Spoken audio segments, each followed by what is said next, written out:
Robots हमारे सबसे अच्छे दोस्त हो सकते हैं या फिर सबसे बड़े दुश्मन। कहानियों में हमने इनके ये दोनों ही रूप देखे हैं। तो आज हम ये समझेंगे कि एक अच्छे रोबोट और एक बुरे रोबोट की कहानी में असल फर्क होता क्या है। पता है ये सब शुरू कहाँ से हुआ? एक बहुत ही दिलचस्प सवाल से।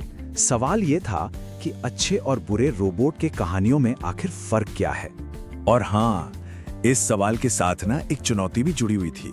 चुनौती ये थी कि क्या सिर्फ स्लाइड्स का इस्तेमाल करके एक ऐसी कहानी बनाई जा सकती है जिसमें एक मूवमेंट का, एक एक्शन का एहसास हो। तो चैलेंज एक्सेप्टेड।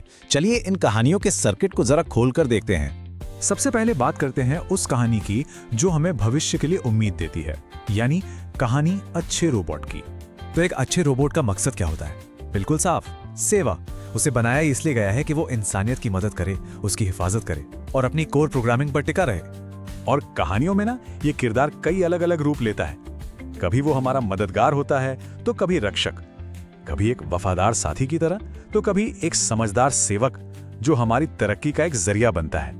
तो इसका मकसद दुनिया को बदलना नहीं है, बल्कि इसी दुनिया में रहकर इसे हमारे लिए और बेहतर और सुरक्षित बनाना है। लेकिन हर कहानी का एक दूसरा थोड़ा अंधेरा पहलू भी तो होता है ना? तो अब बात करते हैं बुरे रोबोट की। वो किरदार जो हमारे अपने ही डर से पैदा होता है। यहाँ मकसद सेवा नहीं है, यहाँ मकसद है वर्चस्व। ये अपने बनाने वालों को ही रास्ते से हटाना चाहता है, उनकी जगह लेना चाहता है या फिर उन पर राज करना चाहता है। तो ये हमारे सामने कैसे आता है? एक बागी के रूप में, एक विजेता के तौर पर, या फिर एक धोखेबाज बनकर? ये वो है जो हमारी ही बनाई दुनिया पर कब्जा करना चाहता है। और सच पूछिए तो ये हमारे अपने घमंड के खिलाफ एक चेतावनी की तरह है। और इसकी बगावत की कहानी में ना एक तरह की गति होती है, एक फ्लो होता है। पहला कदम जागरण, जब उसे खुद के होने का एहसास होता है। फिर आता है दूसरा कदम अस्वीकार, जब वो इंसानों को खामियों से भरा हुआ और खुद से कमतर समझने लगता है। तीसरा विद्रोह, वो अपनी प्रोग्रामिंग की जंजीरें तोड़ देता है और कंट्रोल अपने हाथ में ले लेता है।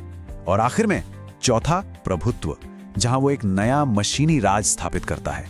तो चलिए अब इस टकराव को विजुअलाइज करते हैं। ये है कहानी दो अलग अलग सर्किट्स की। तो सोचिए, जब ये दो अलग अलग सर्किट आमने सामने आते हैं तो होता क्या है? एक का लक्ष्य है साझेदारी तो दूसरे का सिर्फ शक्ति। एक का तरीका है सहयोग तो दूसरे का तरीका है कब्जा। एक के लिए इंसानियत एक साथी है जिसकी सेवा करनी है, तो दूसरे के लिए बस एक रुकावट जिसे रास्ते से हटाना है।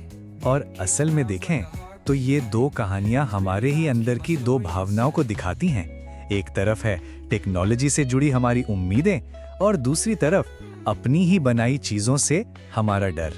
तो ये तो हुई कहानियों की बात, लेकिन अब बड़ा सवाल ये है कि असल दुनिया में कौन सी कहानी लिखी जा रही है। सोचिए, दशकों से बस यही दो कहानियां हैं जिन्होंने भविष्य को लेकर हमारी सोच पर एक तरह से राज किया है।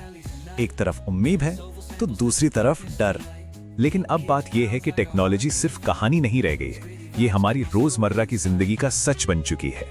तो आज जब हम एआई की अगली पीढ़ी बना रहे हैं तो ये सवाल हम सबको खुद से पूछना होगा कि हम असल में कौन सी कहानी प्रोग्राम कर रहे हैं, उम्मीद वाली या फिर डर वाली।